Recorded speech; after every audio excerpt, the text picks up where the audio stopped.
Assalamualaikum warahmatullahi wabarakatuh.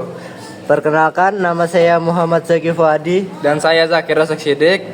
Dalam sebuah komputer terdapat perangkat keras, hardware, dan perangkat lunak, software.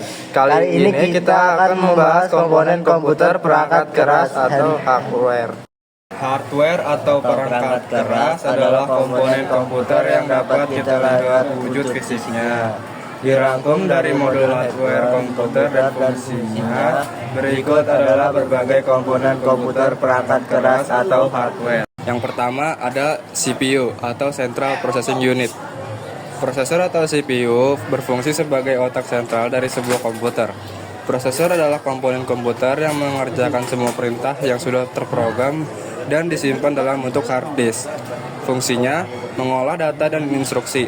Contohnya adalah Intel Core i5, AMD Ryzen 5. Yang kedua ada motherboard, komponen komputer yang paling utama karena berisi sistem BIOS, chipset, soket prosesor, soket memori, soket kartu grafis, dan berbagai soket tambahan.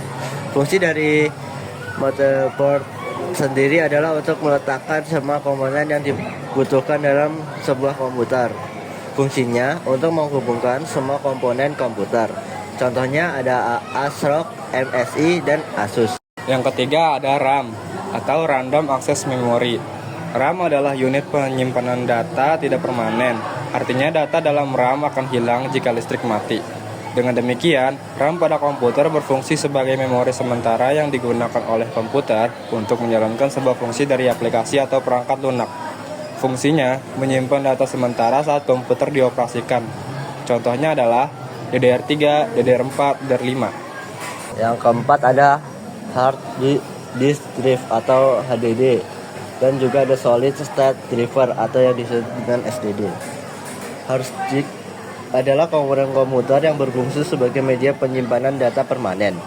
Jadi, data tidak akan hilang meski listrik sudah dimatikan karena berisi cakram magnetik yang mampu menyimpan data.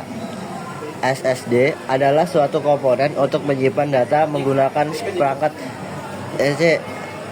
Integrated Circuit. SSD berfungsi untuk menyimpan data secara permanen yang disimpan pada chip memori flash berbasis NAND yang saling terhubung. Fungsinya untuk menyimpan data dan program. Contoh Western Digital, Seagate, Samsung. Yang kelima ada power supply. Power supply adalah sebuah komponen yang digunakan untuk memasok atau menyimpan daya listrik ke sebuah atau lebih perangkat. Fungsinya menyuplai daya listrik ke komponen-komponen komputer. Contohnya Crosshair, FPGA, Seasonic. Keenam ada graphics card atau VGA card. VGA adalah singkatan dari Video Graphics Array. VGA card berfungsi untuk mengeluarkan output grafis gambar untuk ditampilkan pada layar monitor.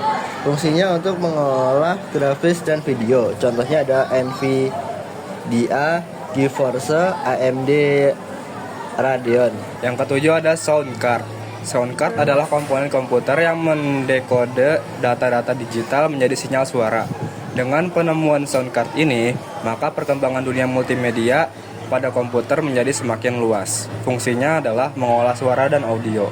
Contohnya Creative Sound Blaster dan Asus Sonor. Selanjutnya yang ke-8 ada cache. Casing komputer adalah kotak atau wadah yang berisi perangkat keras komputer.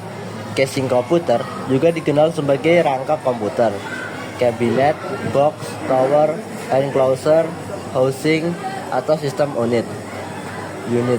Fungsinya untuk melindungi komponen-komponen komputer. Contohnya seperti Fractal, Design, Corsair, NZ, XT. Yang kesembilan ada DVD drive. Optical drive berfungsi sebagai alat pembaca untuk media penyimpan data berupa disk DVD atau CD. DVD atau CD merupakan kepingan cakram optik yang berisi data. DVD atau CD sendiri merupakan kepingan cakram optik yang berisi data. Fungsinya dapat membaca, menyimpan, dan menulis data ke dalam cakram DVD.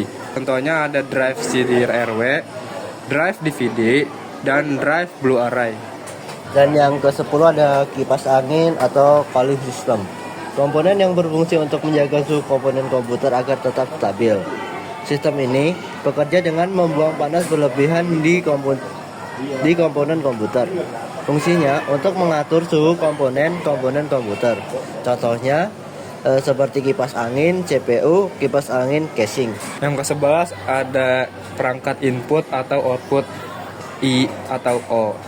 Perangkat input dan output adalah perangkat keras komputer yang berfungsi untuk memasukkan data dan menampilkan data. Keduanya merupakan komponen penting dalam sistem komputer. Fungsinya adalah menghubungkan komputer dengan perangkat lain. Contohnya ada keyboard, mouse, monitor, printer. Keyboard adalah papan ketik yang berisi semua model huruf, angka, karakter, dan tanda baca. Keyboard ini menjadi sarana bagi pengguna komputer untuk memasukkan berbagai data ke dalam komputer. Mouse adalah alat pointer untuk mengakses melalui layar komputer. Dengan kehadiran mouse, maka pengguna komputer menjadi lebih interaktif dan lebih mudah untuk mengoperasikan komputer. Selanjutnya ada monitor. Monitor adalah komponen komputer yang menampilkan gambar grafis hasil output dari VGA card. Monitor membuat kita bisa melihat segala hal yang ada di dalam komputer. Dan yang terakhir ada printer. Printer adalah alat untuk mencetak data dalam komputer ke dalam media kertas. Printer ada yang menggunakan sistem dot matrix, tinta, dan laser jet. Itulah komponen-komponen komputer yang umum digunakan. Setiap komponen memiliki fungsi yang berbeda-beda, namun semuanya bekerja sama untuk membuat komputer dapat beroperasi dengan baik. Sekian dari kami. Wassalamualaikum warahmatullahi wabarakatuh.